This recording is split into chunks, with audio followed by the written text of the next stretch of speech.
прибавки жаловать. Вось, наша организация, ведаете, культурно-осветницкая организация. Вось, занимаемся реализацией национальной культуры.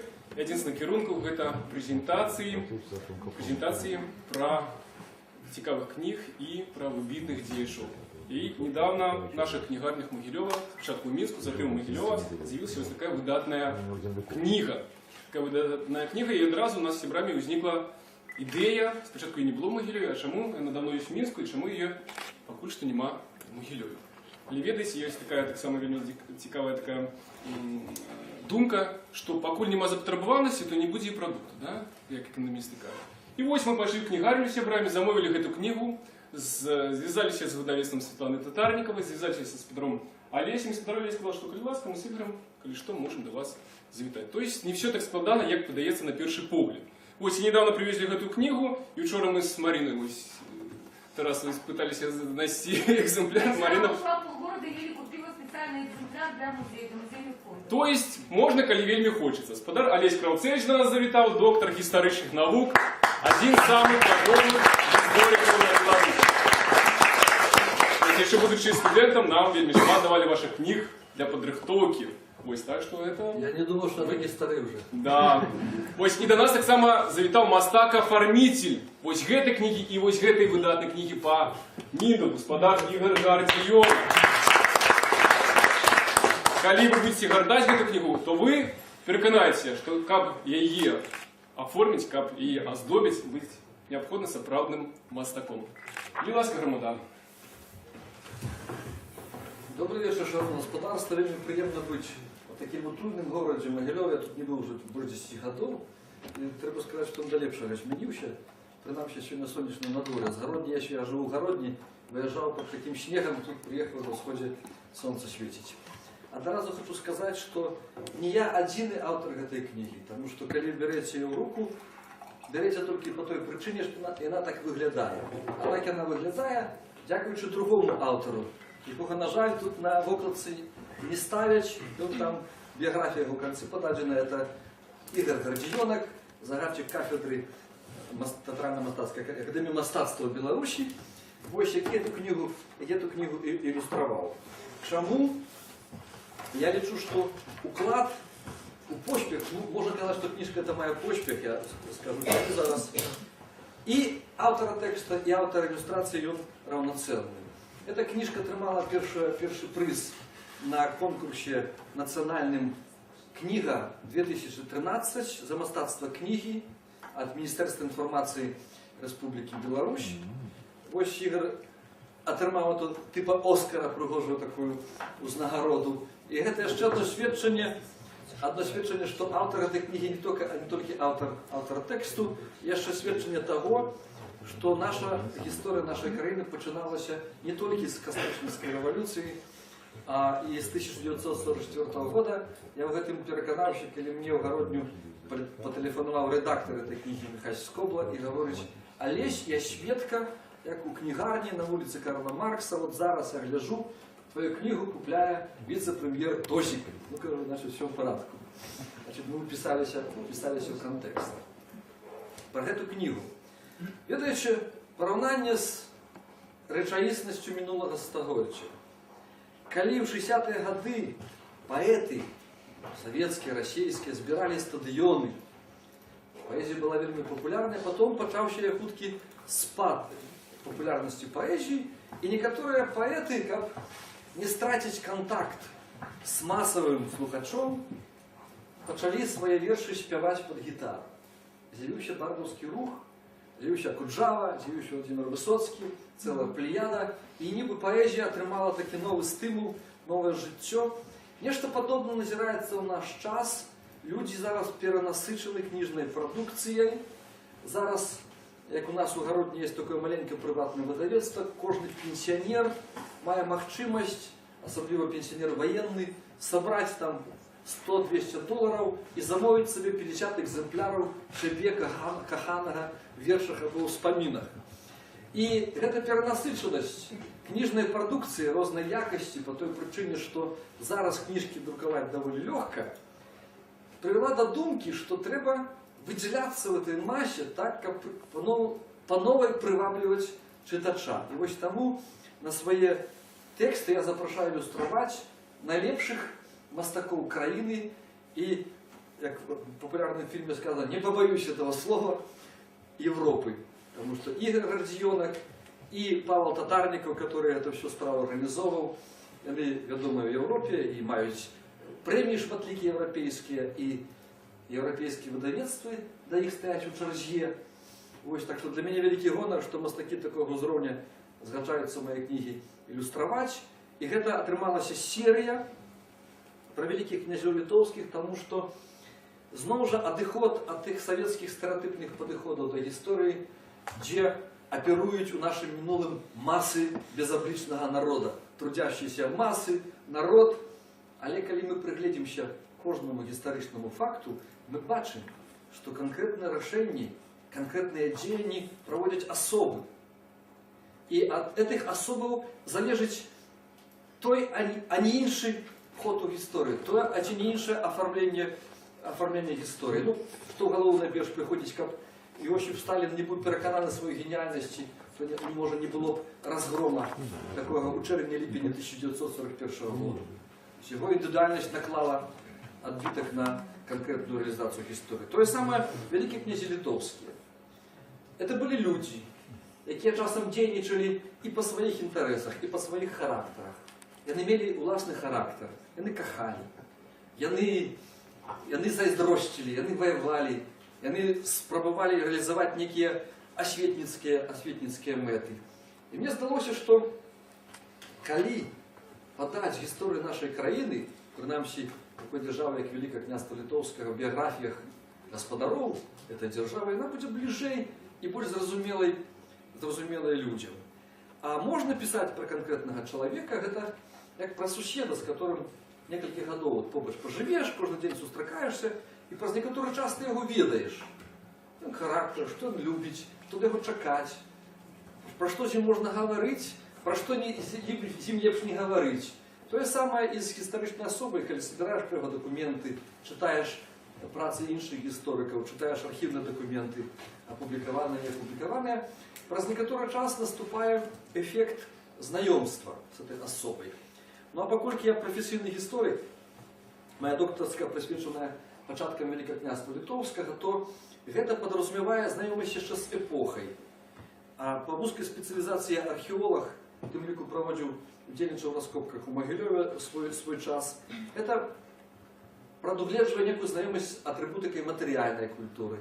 І таму в этих моих кніжках, напрыклад, прысутнічаюць аўтэнтычныя рэчы. Вот это першая кніжка з серыі пра Міндаўга. Мы маем на вокладцы аўтэнтычны шлем 13 стагоддзя, знойдзены ў горадзе Слонімі, натуральную велічыню. Шлем балцкага тыпа, які тэарэтычна мог належаць дружыне Міндаўга, некаму з дружыны Міндаўга. Кніжка пра Міндаўга, пачынальніка Вялікага княства Літоўскага, першага гаспадара. І все рэчы, которые там выяўленыя, показаныя, это рэчы з археалагічных раскопак. І там такі уедлівы мастак, дарэчы, гэту кніжку маляваў не Ігор Родзионок, а Владимир Лукашык, іншы вядомы графік беларускі. І он такі уедлівы, што на этой музейнай рэчы ён нават кожную крапінку ад ржаўчыны перадаваў даклад. 100% дакладнасць у матэрыяльнай атрыбутыцы. Адзінае, што скажу, я не прасачыў, і мастак шпору на рыцарскай нозе, на рыцарскім боце перавярнуў да гары нагамі. Но гэта і спецыяліст не заўважыць, а ўжо было позна, таму што кніжка выйшла. І вось першая кніжка пра Міндаўга, заснавальніка гаспадарства, выдавецтва мастацкая літаратура эту кніжку выпусціла яшчэ ў 2005 годзе. Быў праект пісаць пра тых князёў столькі, сколькі можна. Наступная кніжка напісаная, называецца яна «Ад Войшалка да Віценя. Выпрабаванне на трываласць». Это пра ўсіх наступных князёў вялікіх літоўскіх да Гедыміна. Третья кніжка пра Гедыміна, але так здарылася, як гэта бывае ў жыцці, што кніжка пра пазнейшага гаспадара Гедыміна выйшла раней, кніжка пра Войшалка і Віценя па той прычыне, што ілюстратар Ігор Родзионок улёг у працу, раней зрабіў, раней кніжка казалася, а тая яшчэ знаходзіцца у працы, над ілюстрацыямі працуе Павел Татарніков. Яшчэ Ігор скажа пра свае тайны, пра свае сакрэты. я так само не одразу звернув увагу, бо не професійний мастак. Все эти иллюстрации, которые мы потом можем поглядеть и в этой книжке реальные, и на этой презентации слайдов, зроблены в двух кольорах, фактично. Вот видите, эффект в этой книжке виклад досягнутий використанням, не помиляючи, двух кольорів, так? Ну, плюс-минус некие отчельные. И вот Павел Татарник, он використовує целую палитру этих кольоров, которые існують у природі, это перком и зроблю такие эффекты в этих. И так само атрибутика материально докладная, в приватности консультовал мастака по узброениях, по обороне коня, по обороне по доспехах рыцаря. Специалист, доктор исторических наук Юрась Бохан, специалист по узброению. Я лечу, что читача нельзя подманывать, это так само, как нельзя подманывать детей.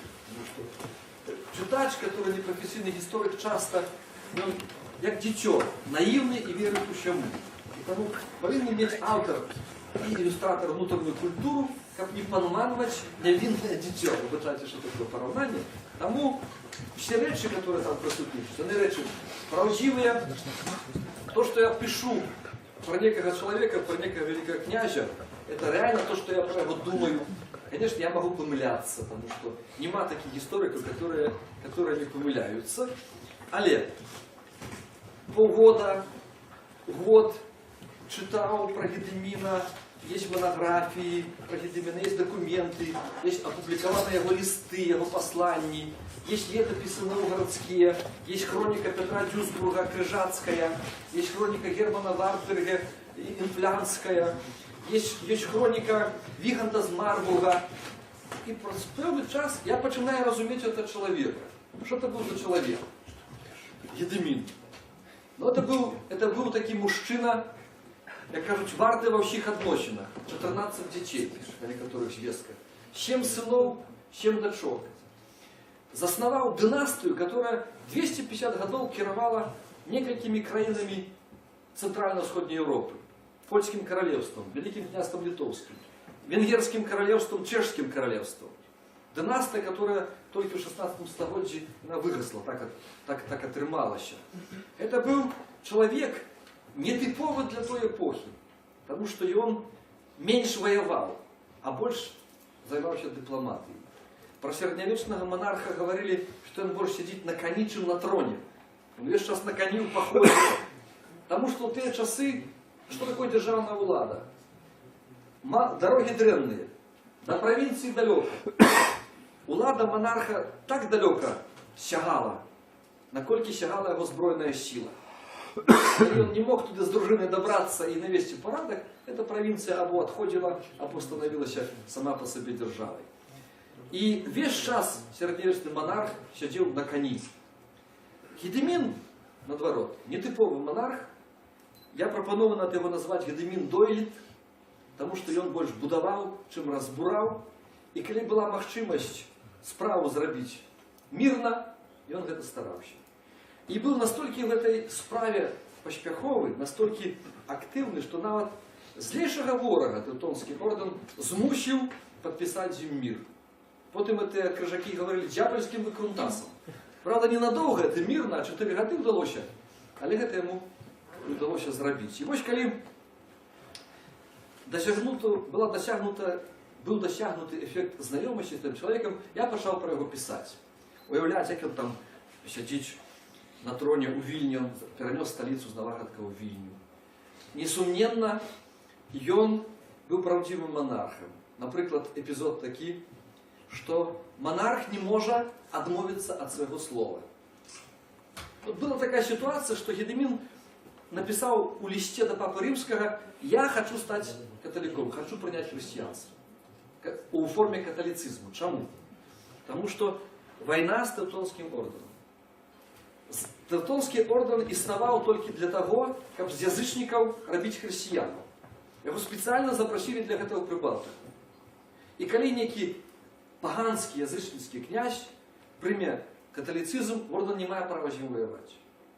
И вот моменты самой великой напруги в войне с орденом великі князі літовські, починаючи від Міндауга і Вічень потім, і Гедемін, і Альгерт, і Кейсту. Яны декларавалі, што мы станем каталікамі, толькі перастаньце нас паліць і рабаваць. І вось Гедемін напісаў, і адкрыта напісаў, што мы жадаем прыняць хрысціянства, абы нас не турбавалі, не рабавалі, не забівалі браты Тевтонскага ордэна. І папа прыслаў легатаў у Рыгу, тыя прыслалі сваіх паслоў у Вільню справу арганізаваць, як мы будзем праводзіць цырымонію каранацыі. Але прайшло пару гадоў пасля гэтых лістоў Гедеміна, сітуацыя палітычна памянялася. Ён уже хрысціянства прынимаць не можа, не хоча. Там русіны бунтуюцца праваслаўныя. Жамойты сказалі, што калі ты прымеш каталіцтва, мы і цябе і твою сям'ю выражам. І немцаў якраз разбілі. Яшчэ стала жыць на там свеце. Ён вырашыў, не буду прымаць каталіцтва, але ж ён не можа адмовіцца ад гэтага слова свайго, манаршага. І тады справу зрабілі так, што гэтага слова не было. Правялі очную ставку з пісцом, это францысканскі монах, который пісаў гэтыя лісты Гедеміна па латыні, і кажа пасланнік этого караля: «Ці загадваў табе кароль пісаць, што ён хоча стаць каталіком?» Кажа ён, загадваў напісаць, што хоча далучыцца да святой маці царквы. Хоча вайти ў лонне рымскай вялікай царквы. Это гаворыць прадстаўнік Гедеміна. Але ён табе не гаварыў пісаць, што ён хоча стаць хрысціянінам напрамую. Это ты все придумал. І спіхнули справу на памылку пісца, і атрымалася, што монарх свое слово не парушыў. Это значит, што ён быў праўдзівым монархам. Акрамя таго, ён внук яго Вітаўт, шмат такіх прыкладаў даваў, слова, калі нават выпадкова, пад уплывам эмоцый, вырвалася з вуснаў великого князя ці монарха, ён уже адмяніць яго не можа. Это уже закон. То есть он был правдивым монархом. Як он захоўваўся ў контактах з польскім каралём ёсць. Там яны дагаворыліся выступіць супраць немцаў, сустрэліся на нямецкай тэрыторыі прускай, а польскі кароль пашоў у другі горад браць. Думаю, Гедемін яго прыкрые з боку немцаў. А ён, значит, калі сустрэліся, Гедемін змусіў яго заплаціць за тое, што не з'явіўся на месца сустрэчы, і разарваў з ім саюз. Уже рысы характара прасочваецца. Потым яго дыпламатычныя аперацыі, як ён праводзіць. Это шмат этапаў. Падрыхтоўка збройная, вайсковая дэманстрацыя, пасольства. Ось. Перад намі вымалёўваецца вялікі чалавек. А для Беларусі яго вялікасць і заслуга самая ў тым, што ён упершыню в адзіным палітычным арганізме аб'яднаў галоўныя беларускія землі. То есть, як это про Москву говорит. Москва объединала все области и стала Россия. Гедемин объединал всю Беларусь, и тому мы маем сегодняшний краён Беларусь. Потому что Гедемин Миндов правил только в историчной Литве. Гедемин жил Полоцчину, Витебщину, Менщину, Могилевщину, Полесье, да, Литвы, это значит городнейший монарх. И впервые в истории все земли Беларуси апынуліся в адзіным дзяржаўным арганізме, дзе дзяржаўная была беларуская мова. І это запачаткавала сучасны беларускі народ. Вось гэтая кніга. Пра што? Ну і яшчэ можа будуць быць пытанні, будзем размаўляць, яшчэ расказваць. Раскажу такі цікавы тэхнічны эпізод, звязаны з этой кніжкай, таму што эту кніжку фінансуе бізнесовец. Ён не спонсор, а інвестор. Ён эту кніжку прадае і вяртае грошыкі. Хаця мы яму шчыра яго папярэдзілі на пачатку нашай супрацы, што на кніжках у Беларусі не заробіш. Дай Бог адбіць сваё і ўвесці на нуль. Ну і ён на этом не спыніўся, мы там яму пішам падзяку, сюды дзякуем, а справу пачынаў мой сябар, который звязаўся з тым бізнесоўцам, таксама бізнесовец. І атрымалася, што это сябра не дазволілі яму напісаць падзяку. І той, который галоўны інвестор, не только мне писать подяку, ему, значит, нельзя ничего дякувати, и приходит то сябр, такие сумные, они бизнесмены бывают так само наивные, как дети, которые любят, хочут, как их по телевизору показали. И кажут: Олесь, слухай, я все организовал, все, а мне нават не згадкой. Думаю, что ж робить, холера, человек сопроводы помог. Кажу: Вадим, мне пропонова, мы тебе уведем иллюстрацию, твою физиономию. Згодний? Кажу, ну може бути. Я кажу, як ти глядиш на таку ілюстрацію, що ти в образі крижацького рицаря, який гвалтить білоруську дівчину. Я не хочу. Добре. Ну, врешті-решт ми придумали. Ігор, покольки мастак високої кваліфікації професійний, йому нічого немає ніякої тяжкості.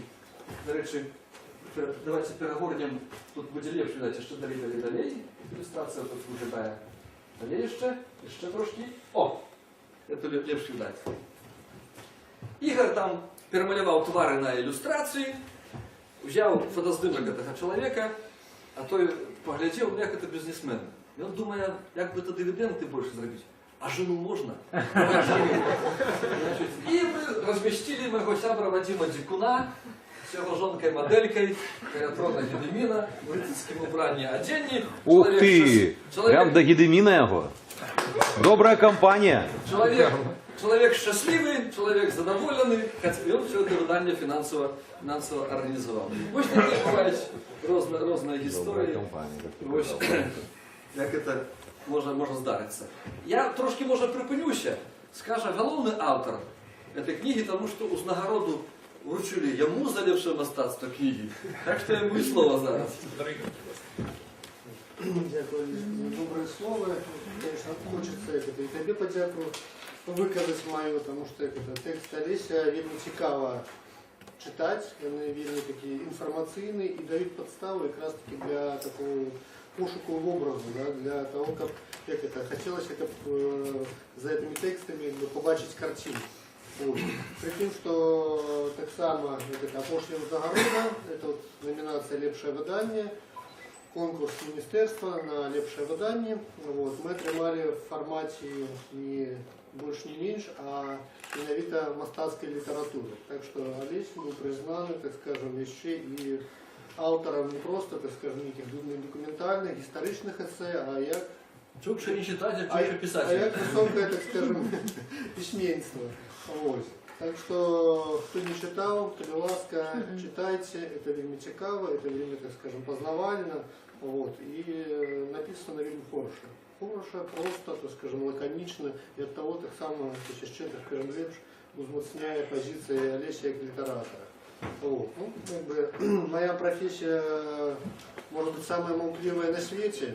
Сидеть там тихенько вместе, так скажем, в келе этой мастацкой мастерной, иллюстрировать книжки. Вот. Ну, когда уже часу приходится, так скажем, презентоваться и что-то сказать. Вот. Ну, прошлый год был годом книги. Так само из такого дивного цікавого, десь наприкінці года от министерства приходит такая телефонограмма на Академию мастацтва, там, мы же заканчиваем год книги, а як его можно отзначить? Что вы, может быть, подскажете нам, вот, для того, как вот мы неким чином обозначили? Вот. Ну, для меня такое питание, да, то есть я в конце года книги, его еще можно отзначить, да, ну, а потом, как бы, Ольга, жонка, вот это, такая жаночая мудрость, она, как это, подказала, как бы, ход, да, кажет, ну, так ты ж отзначил. Ты попрацевал, ты выдал книжку разом за Олесем, разом за этой компанией. Вот твоя, так скажем, артефакта на то, что этот год как бы не был просто годом, а был именно это годом книги. Причем книга уже, так скажем, існує сама по себе. Вот мы ее выдали, мы ее зробили, мы, так скажем, там, может быть, просто первый раз сами перегорнули, а потом начинается, да, вот это вот рух. Вот, куда я только не поехал одразу, як презент, да, то есть и амбассады, некие там директора, одразу, так скажем, захотели ее иметь. Люди приватные, так само, які, так, ну, цікавляться историей, цікавляться культурой, одразу, как бы, не президенты, но все это, как бы, побрали. Я думаю, что она уже, как бы, шмат, сколько краин света уже побачила. Вот, где мы еще не побывали, а может, никуда и не доедем до тут. Вот. То, що ще можна наступне, от, Олесь сказав, Розкажіть, як над нею працювали. Олесь сказав про образ Гедеміна, да, то есть він не вразив, то есть при всій такої, скажем, стиплості інформаційної, да, при тим, що аніводні, якби, згадки документальні, візуальні про той час нема, це все крупиці. То есть, по сутності, унікальність цієї книги в тим, що вона книга реконструкції. Вот, потому что першие такие, ну, то есть, пасляжыццёвыя партреты з'явіліся там 200 годамі пазней, причем Гедемін, там знакомитая такая гравюра, да, где это цитуется всюду, и он там навод, так скажем, полуоборот, еще шаломом прикрытый. Вот. Так что, в принципе, по сути, как бы, историчные костюмы, экстерьеры, интерьеры, да, то есть вот этот дух эпохи приходилось как бы просто вот, сбирать по крупицах, и это все реконструкция. То есть, по сути, это еще, так скажем, и доведник визуальный. По-перше, что такая монография, да, такое эссе з'явилася першая, такое грунтовное, вот, менавіта по особе Гедемина. Вот, и тут еще можно, так скажем, документально, визуально подтвердить прочитанное, да, то есть я чуть просто эту эпоху. Вот. Сам образ того же Гедемина, то есть разважливость, мудрость, дипломатичность, вот, войовничесть при этом, так скажем, такие абсолютно мужские рысы характера, все они повинны были быть. Ну и как бы уже заявлен был как бы, моим коллегам концепт, да, то есть выява, некий образ, знак господара, потому что эта серия как бы, планировалась эссе про господаров, да, про сеньоров, там, про ну, в европейском выгляде монарха, да, вот, тому, так скажем, ну, конечно же, образ Гедемина. Вот. Образ Гедемина, то есть нечем справа мастацкая, справа менавіта иллюстратора, и она в нечем подобна на працу режиссера, на дзейнасць режиссера, театрального режиссера, режиссера кино, які подбирая образы, які подбирая акторов, діючі особи, да, які відповідали, так скажем, дзеянню, сюжету і типажам, які повинні бути. От іменно вельми подобно, так скажем, на розкадровку того ж кіно, як перший раз показати, да, то есть, чим заявити, чим, так скажем, привабити глядача. Вот. Той же, так скажем, промо-ролик, який зробити, ну, тільки тут в ВДшній такой как бы, форматі. Ось. Як поступово повинна розкриватися ця особа, да? От разворота до разворота, от иллюстрации до иллюстрации, 10, так скажем, знаково, 10 потрошечки, так поступово, так потом, так скажем, выйти на по сутності, то есть на форсуну, на такий портрет, який мог би, так скажем, між собою розмовляли, що це якби заявка на наступні білоруські гроші. Монархії, то есть, якби, великі князі Великого князя Литовского, белорусские господари. Ось, и тому, так скажем, ну, треба было подвести вот в этом сенсе, так скажем, довольно грунтовно. И ну, это есть прототипом образа Гедемина, есть конкретный человек, мой так самый коллега, Сяба. Уже мы все его ведаем. Этого конкретного человека мы все ведаем, чи нет? Можете ведать, что он довольно ведомый, так скажем, скульптор. Тогда мы не об тем подумали. Не об тем подумали. А тут нас так по-другому бачили. Просто Ну, сході так не то побачили. знову ж, то есть, в неким сенсі, так скажем, я шукав і адметного чоловіка, да, Ми Могилевські одно бачимо. і типового, коли ласка, коли у вас якби, претензії на свого Гедеміна, то коли ласка. Я думаю, що Гедемін у кожного повинен бути, ну, і, як це натурально, коли у кожного свой, да, хто претендує на спадщину Великого князства Литовського. У литовців, то есть, лютивізм сучасних, це якби, своє бачення образа, у нас своє, пропонованное вам, якби, всім остальним. Вот. Поляки, может быть, якби, по-своєму бачать эту особу, ну и так далее. Ну, вот. В сенсі, так скажем, кольору, да, кількості кольору, як казала бабуля моєї знайомої, вот, якого кольору, скажем, бурачкового. А у її бурачкового от золота до фиолета. Это все бурачковое. Тому, по сутности, так скажем, вот эта вот стиплость, да, кольоров и обмежеванность мастацких сродков, она была такая, ну, продуманная, она была концептуальная, не выпадковая. Можно было, конечно, есть спокуса, да, всеми веселками, фарбами веселки, как бы, иллюстрировать книгу, да, показать себе в сенсі, якби, не просто ілюстратора, не просто мастака, а ще й живописца, да, но якби, я поступово йшов до того, що обмежовував якби, і покинув вот той якби, мінімум, який повинен бути вот, в этих иллюстрациях присутничать. На мой погляд, это, так скажем, отповедая духу эпохи, духу, так скажем, исторической некой, так скажем, докладности. Мы не кажем, что это исторические такие документы. Может быть, всякому часу и будут посылаться, так скажем, на реконструкции такие уже, подтвержденные часом, такие професійні, да? Вот. Ну, єдине, що знову ж, то есть консультації того ж згаданого Юрася Бохана, професора історії, може бути, самого лепшого, самого такого вибітного знавця зброї, ну, вот, на Білорусі, на это периода, да, князства Литовского. Конечно, тут була отказність в неким сенсі. З одного боку, так скажем, не обмежованість ніяка, тому що нема на кого спосилатися, нема на кого равняться, тому, так скажем, это поле твое, то есть можешь робить як завгодно, но при этом, так скажем, отказность за свои деньги, да, вот она змушала все ж таки так притримлюватися такої, некой такої абсолютної канви, яка випрацьовувалася в цих ілюстраціях. Ось.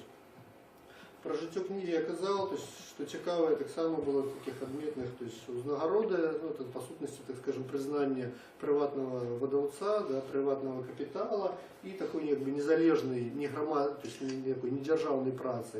Олеся як історика, да, мені як вольного мастака. Вот. По сутності цієї узнагороди вона була, так скажем, признанням нашої праці. А вы вольный чи загадчик кафедры вас Нет, как-то представили? как это, мое, так скажем, громадянская моя позиция, да, то есть я мастак, а мои такие, скажем, громадянские державные обовязки, я загадчик кафедры. Це, это вы ночью створали книгу, а днем працювали загадчиком кафедры? Ну, прикладно так. В основному книга створалася влітку, поміж, так скажем, основной праці державной. Ось. То есть просто викладчицька праця в нашому, так скажем, заводі, да, то есть в наших реаліях, вона не суперечить, так скажем, основної кармі там, чи основному льосу, такому, який вимушений на собі нести. Ось. Тому, так скажем, это, Ну а вам особисто сподобалася эта книга? Мне вельми сподобалася праца над ёй. Нет, теперь вот уже вышла. Я с кожной Вы теперь как мастак. иллюстрацией- Гляньте на нее и скажите, это вот задоволен? Ну, як это моя лепшая праца. Приятно. Это моя лепшая праца. Той, хто Книжная, да. книжная. Вот. Может быть, так скажем, она может позмагаться, так скажем, з остатніми видами мастацтва, где я сам працюю, потому что не только иллюстратор, вот, я як живописец выступаю, и пленеры удельничаю мастацких, сам организую их час от часу, вот, ну, и монументальный живопис, и малые формы скульптурные, так само, то есть, ну, и дизайн во всіляких його проявах. По сутності, то есть, это вот зараз ми вертаємося до такого стану мастака, як особи, як творці, як, так скажем, експерти в неких таких позиціях і як виконавці, це от епохи одродження. Як писав про себе Леонардо, я роблю збудування, да, військові, я розпрацьовую машини для штурму фортификаций, я роблю водопроводи, фонтани і все остатнє, там працюю над геліоптером, вот, який полетить там праз десятки стагодів, да? Вот, так скажем, вольний час я мастак і скульптор. Вот. То зараз, по сутності, так скажем, для того, щоб продати свою працю мастацькую, я повинен розпрацювати проект дизайн, проект інтер'єру, ті екстер'єру, де вона повинна бути. Я повинен подвести под это концепт, я повинен заробить там некий промо-ролик, да, там, некую, так скажем, подачу ту же самую дизайнерскую, вот, подтримать эту працу некими аксессуарами там, интерьерными, да, как это те же самые малые формы скульптуры. И таким выпадком есть шанец продать штости. Вот. Так что вот профессия просто мастака, там, живописца, да, там, графика, и она вымогает вот в этих в наши часы довольно складані, ну, як это, шмат такую спектральність, шмат векторність. Ось. Просто як это, в старіші часи колись казали, не дай вам можно жить в часы перемен, и они просто не ведали, что такое это, финансовый кризис сусветный и глобализация. Ігор, тут Діма хоче, як Так, художника сейчас списати. Не, ну я не мастак, а ось у мене таке питання. Ось гэта як спадар Алесь, ось у гэтую атмасферу единіна, гэтых дыпламатычных там разборак унік так глыбока. І вось гэтая гісторыя з францысканскім пісарам, якога амаль што зрабілі крайнім ось у гэтай справе, што ён там не так нешта пераклаў. Ось ці не было вам страшна брацца за гэтую працу, бо гэта ж у нечым такая рэканструкцыя, вы самі сказалі. Вось гэтыя там аўтары потым адыдуць у бок, а вас зробяць крайнім, што вы там...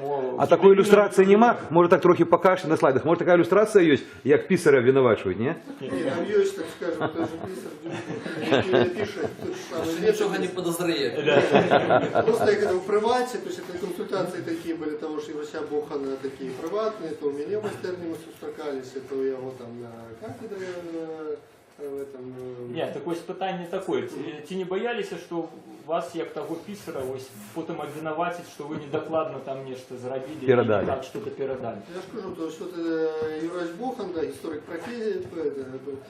профессор истории. Стрелки на Боха не переводять. А, Он сказал вельми просто, да, коли мы уже третий раз сустракались, это уже его на квартире он запросил, а вот кубок кавы, и он сказал, то есть, ну, мы же себе не можем дозволить недокладности. Ну, уяви себе, как мы сдавали кино про войну, другую сусветную, да, а немцы бегали с Калашниковым.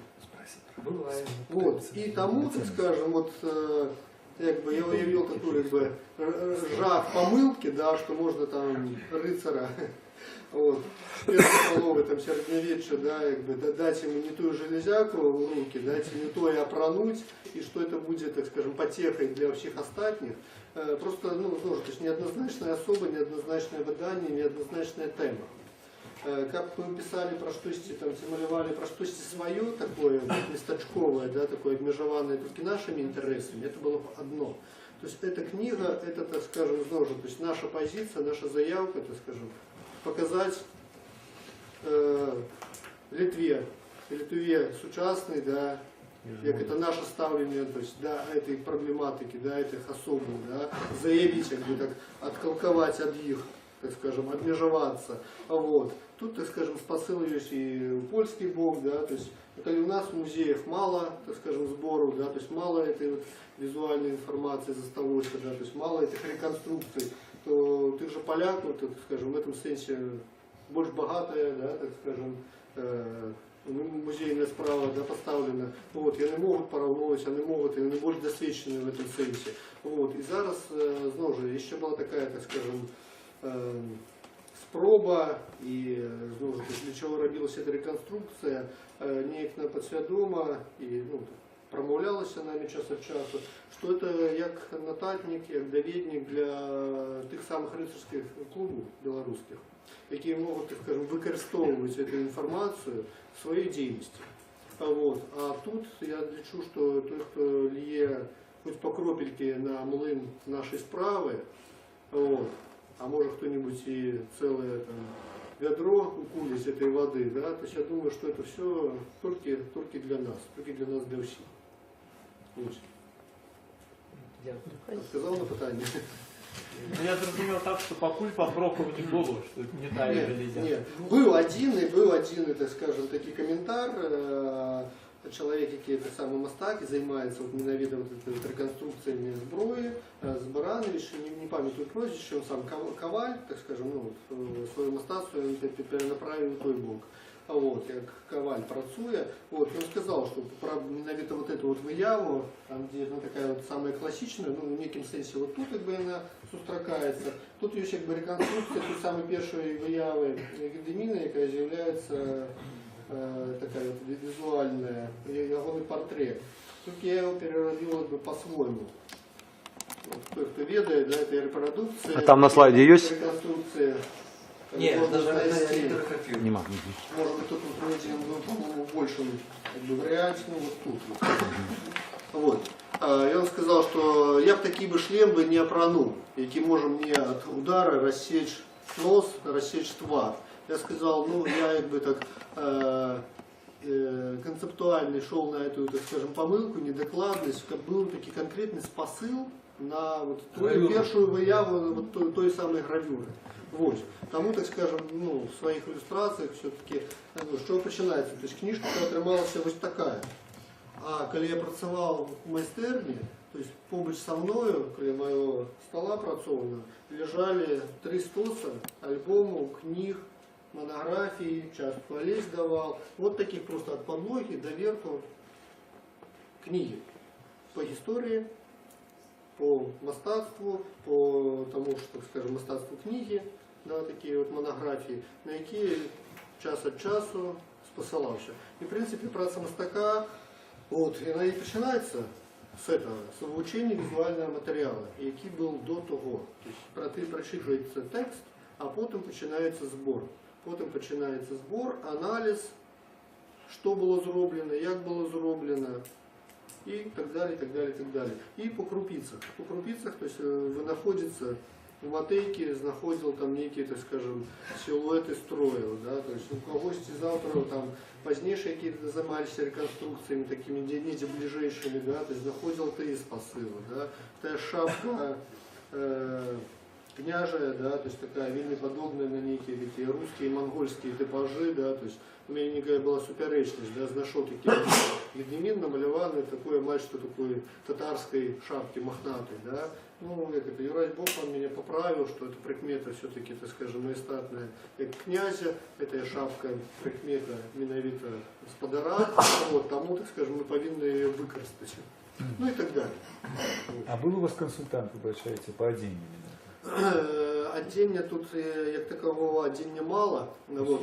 Тому, ну, той же Юрась Бохан, он, так скажем, не только железяками займается, не только зброей, да, то есть, ну, он мне давал шмат, скажем, визуального материала, напрацовок своих здобытков, да, то есть и польских авторов, там шмат было, и немецких, вот, потому что, по сутности, мода была такая огульноевропейская, то есть вызначались мы некими такими своими отметными такими прикметами, да, то есть, может быть, где-то с получения в большей ступени с поганской культурой, ну и так далее, такие некие нюансы, но по сутности вельми близкая была, так скажем, мода. Тому тоже вот профессор Юрась Бохан, он в этом сенсе меня так само консультовал. А скажите, пожалуйста, какова будет судьба вот тех листов, над которыми вы работаете с такой грубой литературой? То есть это будет выставка, где-то можно увидеть? Вы это оставите себе или передадите в Национально-исторический музей как аутентичные, скажем так, произведения?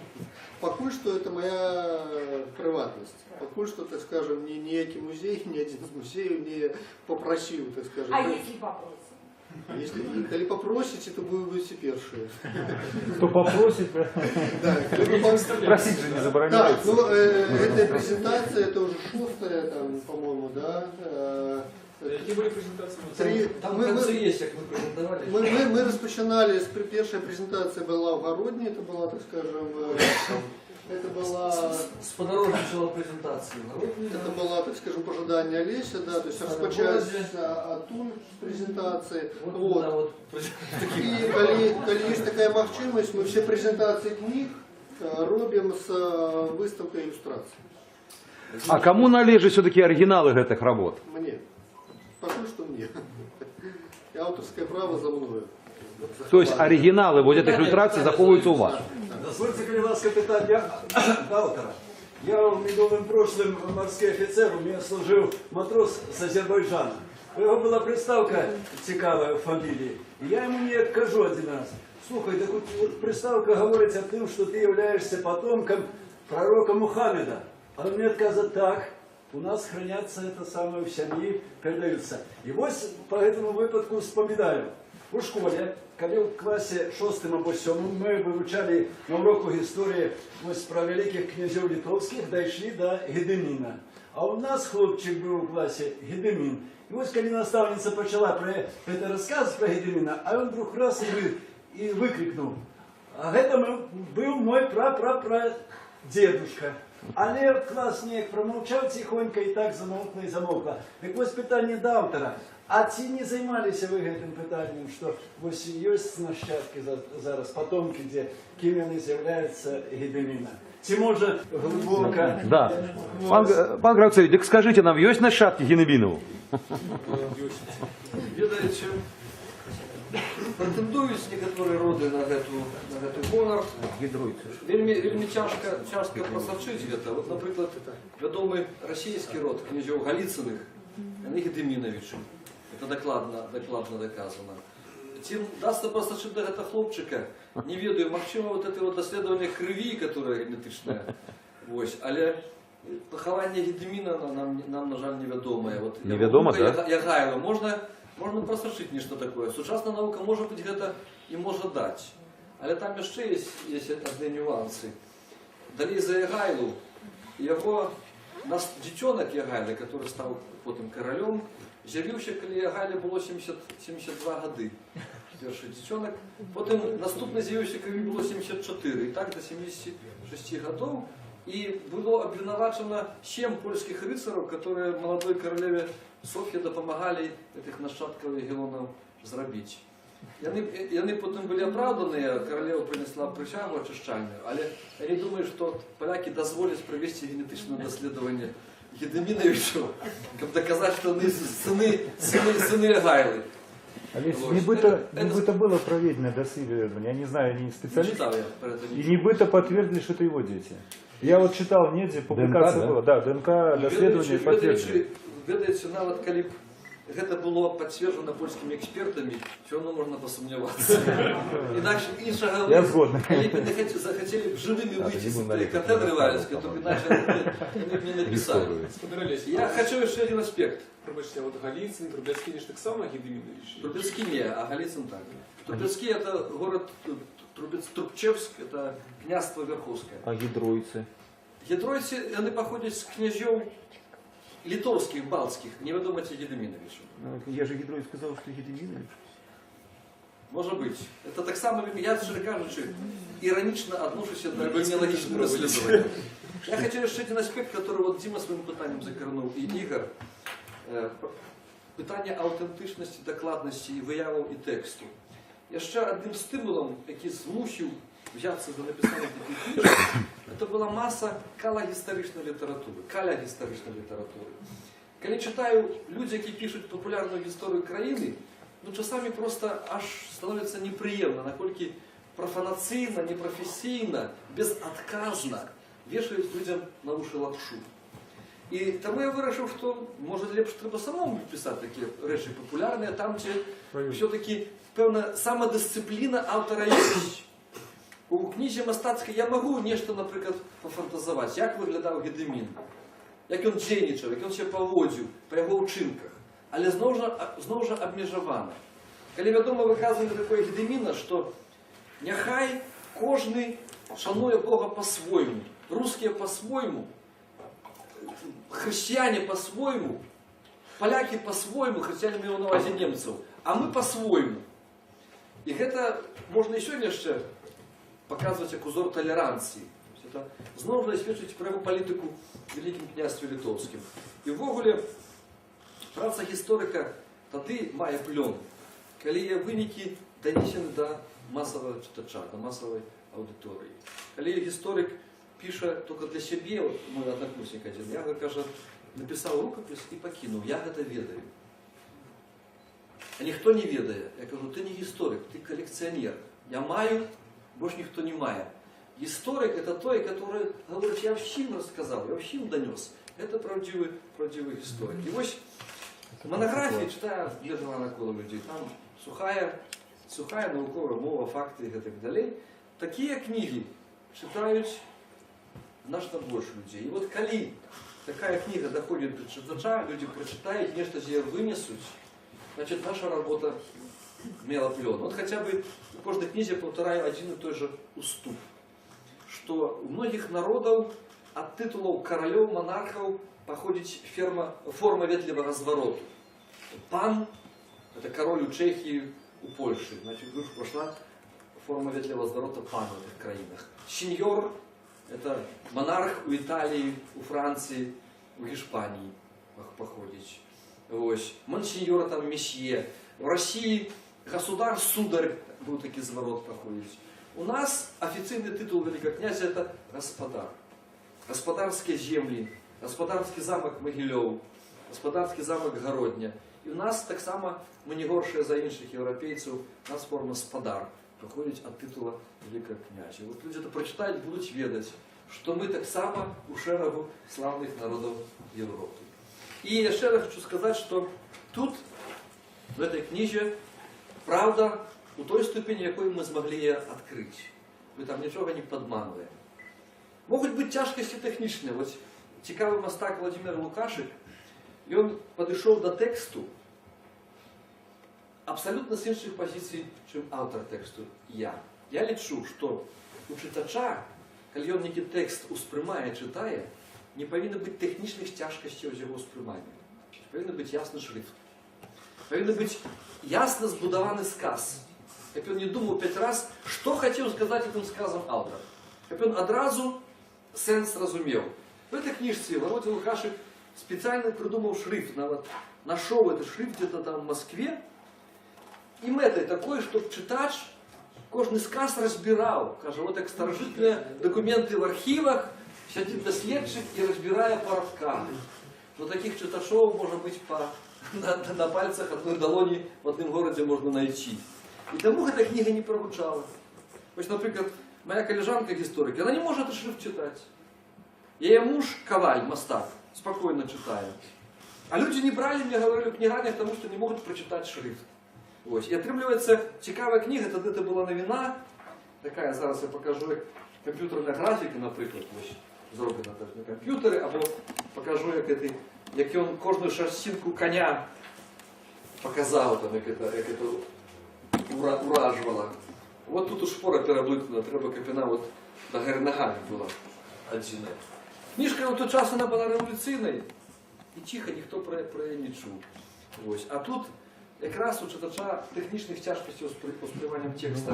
Вы же обороняли Лукаша, там какая-то спречка у вас была, насколько вы тогда это прогучало в сроках массовой информации по поводу именно этого выдания и дизайна. Вы же стали на оборону, сдается, публично.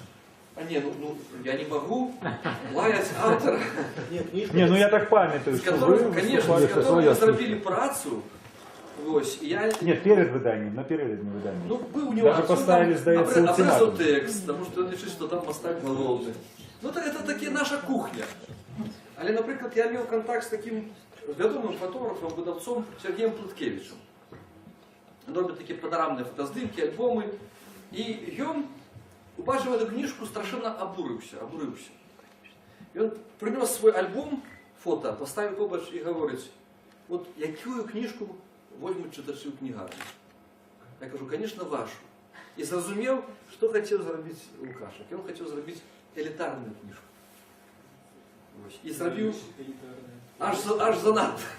В цьому плані елітарною. Мастак, звісно, цікавий, нічого не скажу. Супраця, на жаль, далі не пішла, тому що видавництво мастацька література 2 роки не платило йому гонорар, наприклад. Мені вона заплатила 360 тисяч білоруських рублів. После 2 деноминаций, Книжками. Ну, тут так само доларів було 20-30. Книжками заплатила. Ось. А йому значно більше гонорар, там виносив около $1000, може більше. 2 роки не платила. Ну, він далі згубив охоту малювати, тому що треба чоловіку жити з нічого. Ось. І так, ну, і маємо таку, от будемо мати ще 3-ю книжку, яка хронологічно буде поміж ними. «Ад Войшалка до Вічення. Випробування на тривалість». Малює лауреат Державної премії Білорусі, між іншим, Павел Татарніков, який глядить на поспіхи свого сябра Ігоря Городієнка і говорить, я подиму планку ще вище, чекаю. Тогда питання вам, а чого ви відмовилися від супрацовництва з ким би удал його? Вы меняете постоянно З Мостаков. ким? Ну как, вы меняете как пальчатки. Вони паралельно роблять? Вот уже становчий опыт. Вони роблять. І він би 3-ю книжку зробив. От зараз напишемо, Альгерда буде робити. А. Робить одночасово почали робити. Князев шмат, я маю надію, що... Вони почали робити одночасово. В этом сенсі про адказнасць, про якасць тут ёсць такая, то есть кніжка суцэльна атрымалася як спартовец беларускі, можа не беларускі, да, то есть які-небудзь такія, скажем, абстрактныя, то есть кніжка яна спаборнічае, да, то есть ва ўсім. Яна спаборнічае с дзяржаўнымі выдавецтвамі, потому что тут прыватны капітал, прыватны выдавец. Вот. Яна спаборнічае с той же Литвой, да, с теми же поляками, які таксама мають там свои претензии на эту историю, да, то есть она как бы такая пригожая, такая классная, она никаким чином не... Поляки її прочитають? Тут на английской мове есть текст. Так что она, так, на белорусско-ангельский вариант. И прочитает на вот там негр в самой далекой Африке при жадании. Вот. Тому, так скажем, мы так само шли. Эта книжка так само еще только розпочинала свой рух, да, Міністерство інформації не знайшло нічого лепшого, як взяти цю книжку з видавця Світлана Татарникова і повісти її, так скажем, поки що в приваті, да, но успіх її був там доволі таки становчий, повісти на книжний фест Казахстан, Алматы. Причем, что, знову ж, то есть, в плане споборництва, да, як это, Павел Татарников, яка книжка повинна быть тут, вот, ягоная книжка, перевыдаденная в Москве, представляла Россию. То есть моя книжка, яго сябры и споборника, да, в этом сенсе, кто лепш, у кого планка будет выше, представляла Беларусь. То есть, по сутности, вот два человека, при том, что мы с 82-го года разом учимся, працуем, живем там, и весь час в контакте. Вот, починаючи со школи, потім академія, потім праця мистецька, два редактори були, колись був такий часопис «Бяровська». Вот, то есть ми виступаємо як суавтори неких, так скажем, серій, тоже другий опыт наш робить. Довольно цікаво, пане професору, ви того, который отдал свой талант России в этом году, берете к себе у автора мастаки. Он малює, Так он же перед этим отдал свой талант России. И он малює до 603 книжки. Это международное признание. И Китаю малює, и Англии малює. Просто до этого была становчая, так скажем, самовыдание Долі Городина. Вот, где иллюстратор выступал как раз таки Павел Татарников. Вот, и книжка так само отрималася чудово. Бачите, а ви Китаю на який темат малюєте? Народные каски китайские. Так, Павел доробил каски на их народный эпос. То есть не знайшлося у їх поднебесної нікого лепшого з їх мільйонів і мільярдів, хто мог би їхні епоси лепше отмалювати. Наш стратегічний И потом представить Китай. Так, не, ну, Вы же подкреслили, что его книга представляла Россию, а не его талант. но Россию она представляла, знову ж, то есть это наша экспансия. Выдавец. Это перевыдание белорусских казок. То есть, по сутности, он белорусскими казками Зрозуміло. обійшов всіх російців з їхніми запотребуваннями, да? Вот. І якби от два чоловіки, які закрили 1/6 частку суші, то есть своєю працею, по сутності. Я в 2 рази меньше гонорару за эту иллюстрацию, чем платят звичайно. Вот такая иллюстрация, вот одна меньше, не это не вокладка, коштує приблизно 600 евро. Там такие 20 иллюстраций. Не, ну на кон гроши нам сказали, что мы добро отримовуємо, поэтому не будем развивать думку на В кон. Европе у нас, конечно, мы такие гроши заплатить не можем. Тому хлопці робите ще акцію патріотичну малюючу для книжки. Ось у мене таке питання, а ось ця ситуація конкуренції, ось на ваш погляд, вона добра для мастака, чи вона наоборот там створює там нервовість там певну, що там мусиш там поспеть там. Добра гэта ці дрэнна, на ваш Нет, это больше становчая ситуация споборництва. Она штурхає, она змушає шукать, так скажем, новые и новые вариации, свое имя, так скажем, свое показывать, да, то есть, а не подробляться под кого-нибудь. Разве талент потребує споборництва? Вот. А по сутности тут есть такая ситуация, здавалося б, да, то есть, колись сформулював наш викладчик, наш профессор, зараз это старшиня Союза мастаков Савич Владимир Петрович. Что это такое, было некое, ну, до места, может быть, мы прогляд рахтовали, те, что он кажет, то есть, нельзя свои працы носить и выставлять сярод древних претендентов. Каже, ваша лепшая праца, она будет так же древно выглядать, как все остальные. Но зато, коли ваша, это, скажем, больш слабая праца з'явіцца сярод больш моцных, больш цікавых на выставе. То есть яна таксама у сваіх мастацкіх якасцях значна узрасце. На сваім прыватным вопыце, колькі не бачыў, працуе 100%. Ніколі, скажем, гэты механізм не спрацоўвае наадварот. Так што вось так. І яшчэ, то есть нема сэнсу рабіць дрэнна зараз. Столькі кніг, вот з таго і пачынаў, да, столькі книг, столько выданий, столько самодрука, да, столько, так скажем, ну, разного кшталту и уже вельми якостных, ты же фотоальбомов там и так далее, что ніякого сенсу нема зробити свою справу горш, чем ты можешь. Вот, потому что она не спотребна, такая книжка она не будет не запотребована ни у кого. Ни у читача, ни у продавца, ни у доследчика, ни у кого. То есть она просто будет, ну, то есть экономично невыгодна, то есть а не ясно. Так, не мэтазгодна абсолютно робіць кепска. Тільки повинно все бути на лепшому узровні. Ну, тому, так скажем, шукали варіації на друк, друкувалася книжка в Польщі. Ігор, ви в'ятіться про узровень, про планку професійну, чи про складник економічний, що от проєкт реалізували, тому що от потрібна якість? А складник професійний, ну, він ніяким чином, так скажем, не відходить від речища такого економічного. Тобто тут працювали лепші. Лепший історик на эту тему у нас, так скажем, вот, лепший выдавец, дизайнер книги, да, потому что меня до макета не пустили. Вот. Выдавец Светлана Татарникова, она взяла иллюстративный материал, я что-то, так скажем, поспробовал пропонувати їй свою допомогу в этом сенсі, да, і вона сказала, я тобі пришлю потім макет, так скажем, ти його ці узгодниш, ці, так скажем, отмолишь. Вот. У меня, то есть, литерально, то есть, может быть, пару зауваг таких чисто технічних було, да, і по жаданию, но вот не зауваг, так скажем, по жаданию, что-то, так скажем, ну, местами переставить, только в этом сенсе. Вот. И больше, что и Светлана, и Немушина, так спольно... Игорь, столько працы, а все взял и сваповал с интернета. В интернете книга есть? Нема. А, нема. А будем? В интернете она дорожейшая. Не об этом. Вот вы там разместите, я все малюнки оттуда скопую себе, да и все. А вы столько кажете, книжка, праца. То есть интернет для популяризации. Для того так и робится, как человек захотел взять в руки, погортать. Оригинал, а тактильное отчувание, да, а книжка, а пах вот этой вот фарбы свежей надрукованной. А давайте запитаємося у молоді, а їх це цікавить? А якость паперы. Ну, молодь. А вы не рядом, что посоветовать, что книгу некоторую хочется именно держать в руках.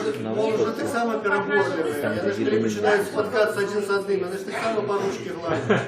Подобается, так скажем, отчувальнице не подобается. Так что я думаю, что пару разов взявши, так скажем, узоры такие, вот высокого мастацтва книжного, и она не захочет, так скажем, перелистывать, перегортывать какие-нибудь такие вот бульварные чтива. Вот и все. Ну и тоже, что человек это ленинский лозунг, мастацтва для всех. И он ніколи не працював і, я думаю, не буде працювати. Достосовываться до массового густу, те стараться все-таки eduковывать своих, так что отборцев своих. Мы стараемся eduковывать. Не пускаемся до кичу, а стараемся профессиональный продукт, который был бы рыночно запотребован. Есть в нашей, так скажем, деятельности еще эта вот осветницкая, так само, рыса.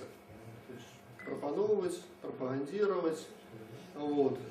В принципе, те же самые заробки, гонорары. То есть я просто не подлічую, сколько я потратил на ті презентації, на ті промоушени, да, то есть на ті самі вистави, да, это оздобить праці, завести, привезти, там, експонувати, потім знову завести, битое шкло, да, заменить на новое и так далее. То есть, ну, просто как, скажем, себе не засмучать, я, так скажем, занимаюсь тем, что я радуюсь тому, что книжка запотребованная, она має цікавість у людей, вот, и тому, так скажем, вельми приємно презентувати її, показувати і возити.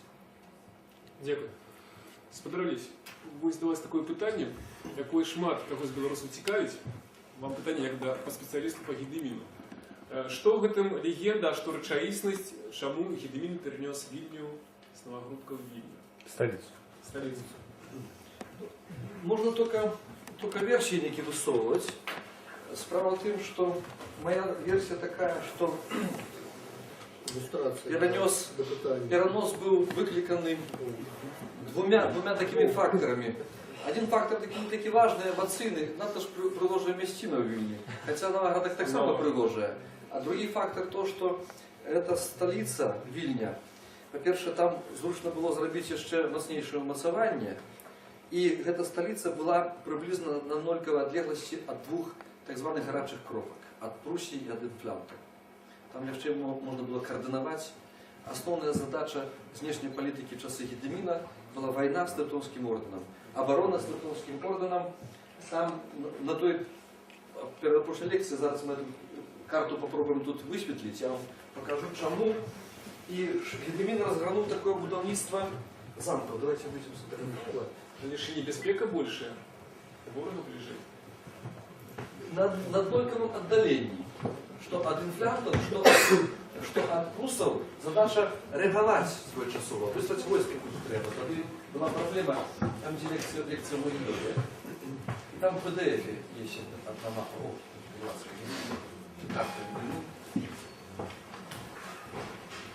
Вот это вот ось определенная. Ось это вот карта, еще не опубликованная, она только сделанная, потому что на подставе тих материалов, которыми я працевал и писал эти речи литературные, написана монография, называется «От початков господарства до королевства Литвы и Руси». Там уже науковая монография со спосылками, с доведочным аппаратом, с библиографией, с показальниками именными и географичным, с хронологией. То есть то, але написано уже как чисто науковый вариант, с цитатами с документов, с хроников, с летописов. И до этой книги подрихтованная карта Великое княжество Литовское при Гедемине. Ось, например, Новоград, так, ось Вильня.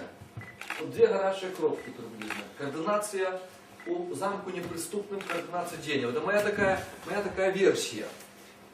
Тады вельми важно, у часы тыя у войне вельми великое значение имела отлеглость. Тады не было магчымасці трымаць шмат регулярных войскаў. Их просто войски немагчыма было прокормить.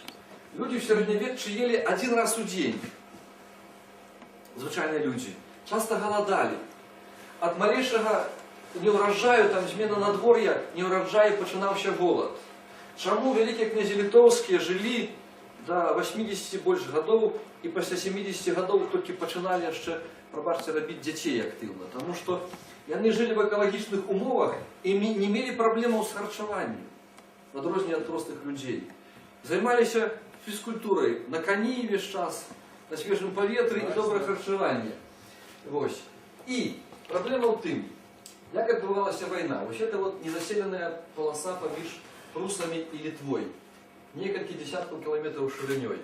Потому что там небезпечно было жить, вы весь час проходили рабовничие отряды. Задача войны – пустошение территории ворога. Задача – неким замку собрать потаемно войско, как не ведал ворог. Выступить на некую область, где тебе не чекают, как они не поспели собрать свое войско.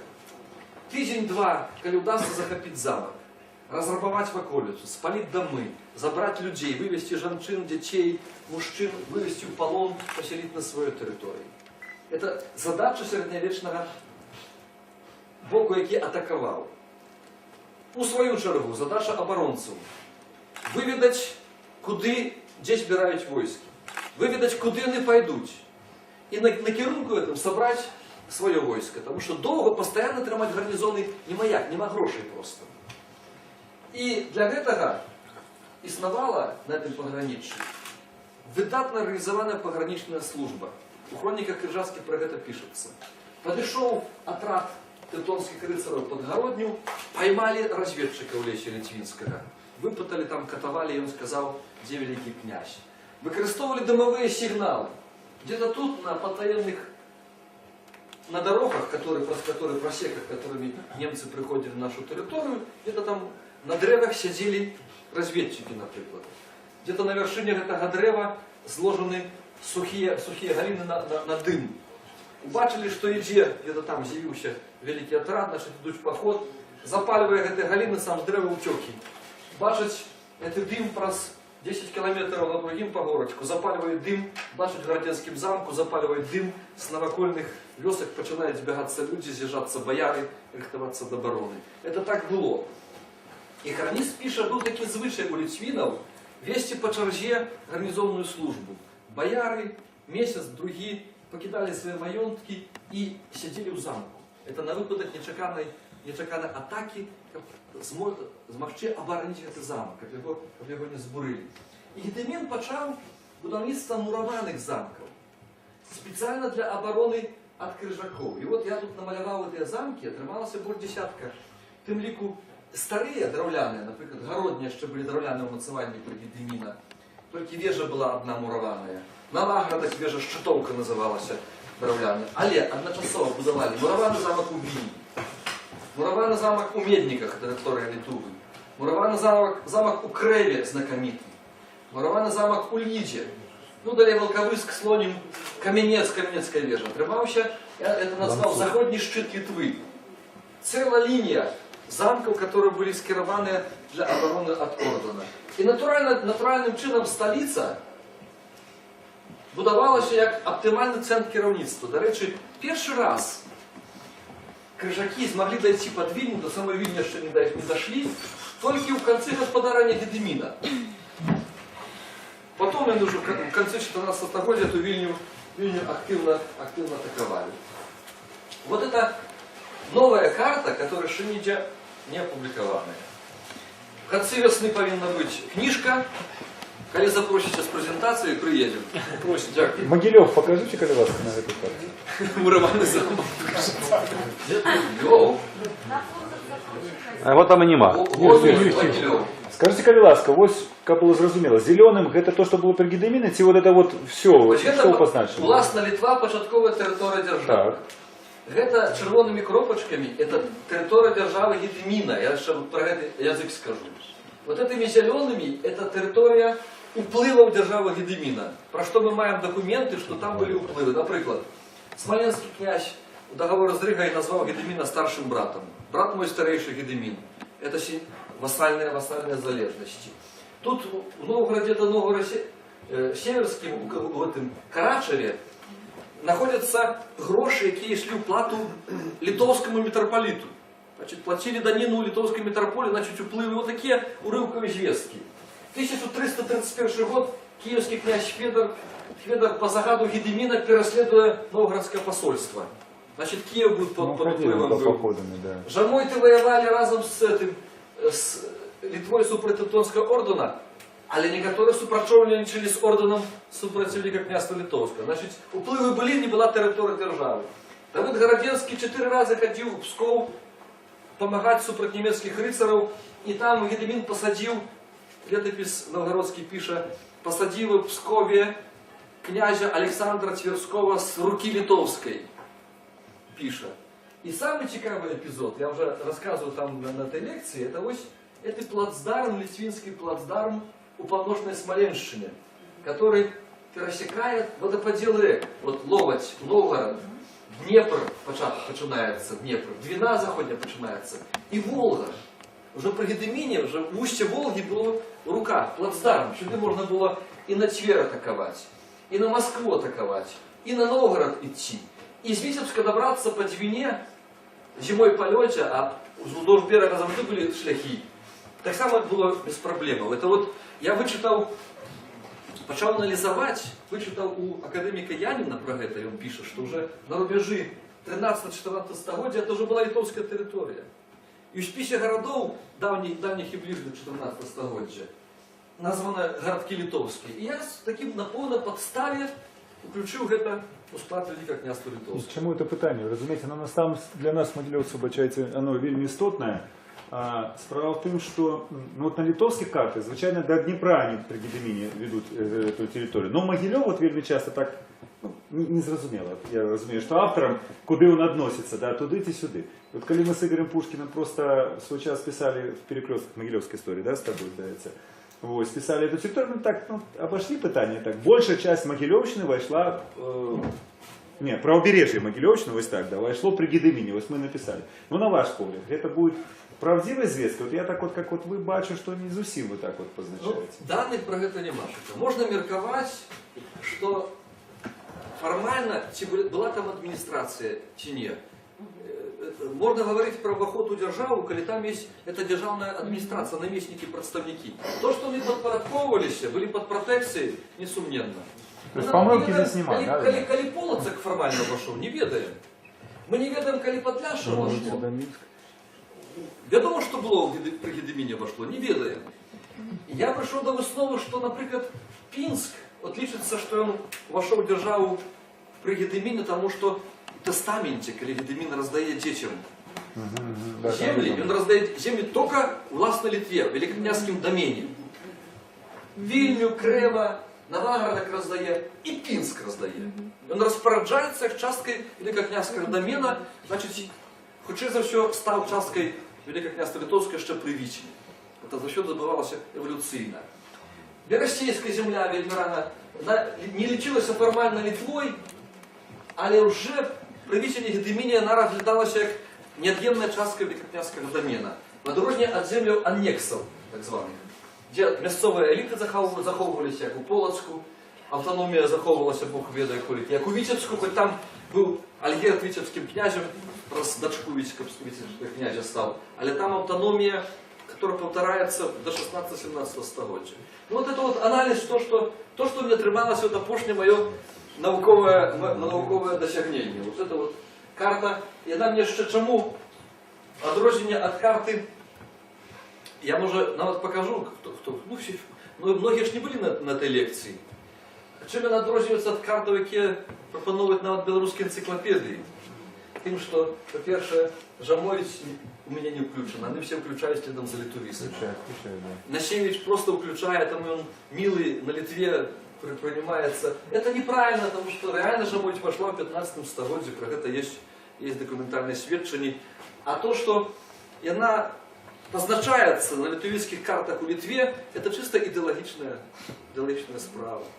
И я вам скажу, был удивленный такий відомий польський історик Анджей Рахуба, наприклад. И я думал, что он литуанофил. Он весь час там Литву.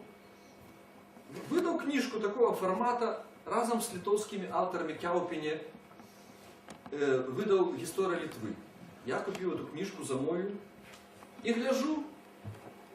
Первая частка книжки это «История Литвы» Рахубы, а другая частка книжки это «История Литвы» литовцев, литовисов. А позначена як агульна праця. І в минулому годі у Варшаві на піві я питаюся того Рахубу: пане професоре, а чому так отрималося? Чому це анонсировано як супольний погляд? Каже, не змогли договоритися. І я читаю його книжку. По-перше, мені було приємно, що там мене хвалять, там признає концепцію. Це от поляков много значит таких. По-другое, он пишет такую фразу, что литовские историки у Вильни подмурки каменные у катедры подают як перший костел, збудований Міндовгами ще. По документах відомо, що у Вільні два костела збудував Гедемін. Но литовісам треба, як перша столиця була не в Новогородку, а в Вільні, від початку. І знайдені камні, які, як археолог, ведаю, датувати докладно немагчимо, і говорять, це катедра Міндовга. Тут Міндовг хрестився, тут приймав корону. І от польський сторонній історик, вельми відомий дослідчик професор, пише, що гэта свержение мае под собой основу не науковую, а політичну. Вот и все. И мы потрохи эту справу откручиваем. И уже Норман Дэвис пишет, что Великое княжество Литовское, эта держава была больше белорусская, чем литовская. В Лондоне там целая бура. Тимоти Снайдер с Ельского университета, который написал «Реконструкцию наций», он написал, что коли б справа залежала от колькости носьбітаў мовы, то спадчына Великакняства Літоўскае, Віленшчына была б 100% беларуская. Але справа нацыяналізмаў залежала не ад колькасці носьбітаў этнічных прыкметаў. Наша праца дае плён, што не толькі мы пераконваем сваіх грамадзянаў, што гэта наша дзяржава, это відаць. Ну реально по документам, але пераконваем замежных коллегаў, замежных даследчыкаў. І в этом пункт разбежнасці і спрэчкі, напрыклад, моей з калегам Вячеславом Насевичем, потому что он подае літувійскі варыянт. Потому что ему просто няма часу заглыбіцца у тему. І он займаецца і традыцыйнай вёскай 19 стагоддзя, і картаграфіяй, і цифровой інфармацыяй, і генеалогіяй. Такі журналістскі падыход да гісторыі, он журналіст па адукацыі. Тут написал, там написал, далее написал. И вот мы с ним дискутуем, и я лечу, что он робит диверсию антибелорусскую, на полном серьезе идеологичную, потому что его погляды и карты в энциклопедии Великокняства Литовского, в энциклопедии истории Беларуси, в национальном атласе историческом, всюду присутствует Насевич. Для него это одна из 6 тем, которыми он занимается. И весь час постоянно помылки. Вот я вам приведу приклад. Я вот критикую не тому, що, наприклад, я маю до його антипатію, симпатичний як чоловік, Насевич, але я принципово не згодний і не згодний з такими підходами. Наприклад, я пишу в цій монографії про територію, площу Литви. Этим займався Насевич. Я лезу в його артикул, нахожу такая-то площа. У «История Беларуси» в 6 томах, такую ружово-широй видаете, там площа розница довольно на 1/3 іншая. В энциклопедии «Истории Беларуси», энциклопедия Великокняства Литовского, мой артикул про это, там цифра ближайшая до першей. То есть, 2 разные цифры в трех выданиях. Я ему звоню. Это одного и того же автора? С Насевича, Слава. Вячеслава Леонидовича. Я звоню ему, говорю, Слава, какую личбу твою брать? Не могу разобраться, которая правильно, потому там 30 тысяч квадратных километров розницу. Это шестотная. Или 90 тысяч площадь державы, 30 тысяч, это 1/3. Это Могилевская область, то, что вы назвали розницей? Ось. И он говорит, погляди на мой сайт, там все докладно расписано. Я выхожу на его сайт и читаю по годах, как он писал. 95-го года артикул, приведена площадь державы Миндова 1. 2003 год. Это написание тексту до шеститомника. Цифра другая. 2005 год, на 2008 год, энциклопедия Великокняства Литовского, это вертание до той першей цифры. Ну, да, если бы эволюция в один бок несла. И я тогда роблю посылку и пишу, что спробовал скористаться даденными коллеги Насевича, не мог их разобраться, в разных выданиях суперечливо данные, привожу посылку на те видання и займаю еще подликом сам. Лидия Ярмошина подписывала. Что? Лидия Ярмошина подписывала. Ну, конечно. Не, ну Ярмошин трошки другой, все-таки Слава просто за неважливость. Он забыл, что там лечил по-другому. Ну, нема часу, его много темов на голове сидит чогось. И тому я с ним дискутую, спрашиваюсь, потому что ну, я этим занимаюсь 20 годов. Он занимался год-два. Ну и он кривдится, конечно. Вот. Я стараюсь там корректно его критиковать, хотя часами хочется написать, что не Вячеслав Насевич, а Вячеслава с Насевичу с хайра. И ласка. Год или 2 назад я по кабельному российскому ходу передачи смотрел. Там были тема проблемы Брянской деревни. Какой? Проблема Брянской деревни. Подходит к деду и пошел перевод. Дед размовляючись на белорусской мове. Прокомментируйте.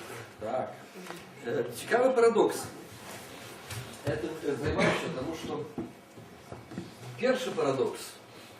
Белорусщина, мова белорусская, охоплює територію, де відбувався процес балто-славянських контактів. Де славяне перемешивались з балтами. А это ось находится. Да, низовье Волги балты жили. Для меня это удивило. Там, где были балты, потом пришли славяне, оторвался Беларусь. Вот, вычитываем, что на усходе межи Великокняства Литовского покрываются больш-менш з граніцай балтаславянскіх кантактаў і з распаўсюджаннем беларускай мовы. То есть усходняя граница Великого княства Литовского – это самая усходняя межа белорусской мовы. Бранск был уже Великим княством Литовским, был час, вот вам и отказ. И на российских картах 19 столетия этничных белорусское наречие за Смоленск показано. Граница белорусского наречия. Вот. И там зараз тоже глядел такие говорят на некоторых диалектах. Наша земля. Можно я додам? Орловская область, Крымской район. Все размовляют по-белорусски. Ой, но там уже переселенцы. Нет. Я сам удивился. Куда я приехал? В Беларуси много выселялись, в Сибирь выселялись. Ну, такая, бачите, речь, наша такая беда, что мы близко довольно от этой великой державы России. На жаль, мы в сфере в орбите этой державы долгий час. И, конечно, не можем обойтись, как не поддаться ее впливам. Ну, это история. Поляки за нашими спинами отсиживались. Чому ось на мапі, більшість крепостей, які побудував Гедемін, вони знаходяться на межі з Усходньої Прусії, а на межі з Фінляндії нічого немає. Там що, з цієї території не робиться на лінії? До Минска Більшість крепостей ось Так, на території можна, межі з Усходньої Прусії. Можна було малювати і Полоцк, і Браслав там було городище. Але це така реч традиційна і давня. Всі ці городи мали свої городища. Але говорка йде про те, показати свідоме будівництво ослони від прусських крижаків. От глядите. Вот эта частка, сама поўднёвая Ліда, Крэва, Вільня, Ковна, бачите, вот дугой. И еще долучил до этого для наглядности старые замки, которые основали здавна. Менавіта мэтанакіравана линия, потому что основная небяспека была от прусских крыжаков. Клёвский смотрелись. Я одразу хочу сказати, що, щиро кажучи, я не здарма прийшов до вас. Приємно. Дякую. Пару питань. Потлумачте, Гедемін мало пожив? Коли мало, так чому помер? Как вы вырашили? Это як врач задаете, собирались врачом процесса. Коли чому? Я прослухав, не почув, все-таки існують вияви Гедеміна ягоних часов, там, гравюра, малюнка? Питання суперпрофесійне. А потім, держава була литовська, а володарі були балти, і опошні, ви по едукації історик-археолог? Откуда у вас така вычисловательная бездокорная мова? Ви що, як у Шалкевича? Працюєте над своїм мовою? Третє питання. Добре. Отказую по порядку. Гедемін, коли помер. Лічиться, що він помер каля 70 годов узросте. І він брат Вітіня, молодший брат великого князя Вітіня. Довгий час і писали в російській історіографії, що він син Вітіня, і в летописах пишуть. Але знайшли в архіві у Рижі автентичний документ.